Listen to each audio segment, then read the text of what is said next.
जावरियां सरगोदा दौरान driving motorcycle सवार helmet का इस्तेमाल यकीनी बनाए। सब इंस्पेक्टर मोहम्मद अफजल तफसीलात के मुताबिक एसपी पेट्रोलिंग सरगोदा में कौसर परवीन साहिबा के विजन के मुताबिक डीएसपी पेट्रोलिंग सरगोदा मलिक गजनफर अब्बास नथोका की सरबराही में इंचार्ज पेट्रोलिंग पोस्ट कोर्ट पहलवान मोहम्मद अफजल सब इंस्पेक्टर ने रोड सेफ्टी के हवाले से गवर्नमेंट हाई स्कूल जावरिया में तलबा को मुफीद लेक्चर फराहम किया। दौरान लेक्चर उन्होंने कहा कि मोटरसाइकिल सवार हेलमेट का इस्तेमाल यकीनी बनाएं। दौरान ड्राइविंग मोबाइल फ़ोन का इस्तेमाल किसी भी हादसे का बाइस बन सकता है। कम उम्री की ड्राइविंग जान लेवा साबित हो सकती है।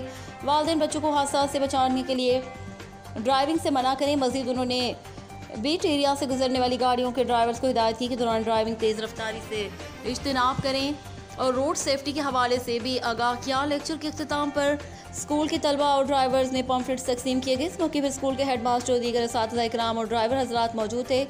रिपोर्ट जफर अब्बास, तहसील रिपोर्टर शाहपुर जावरिया।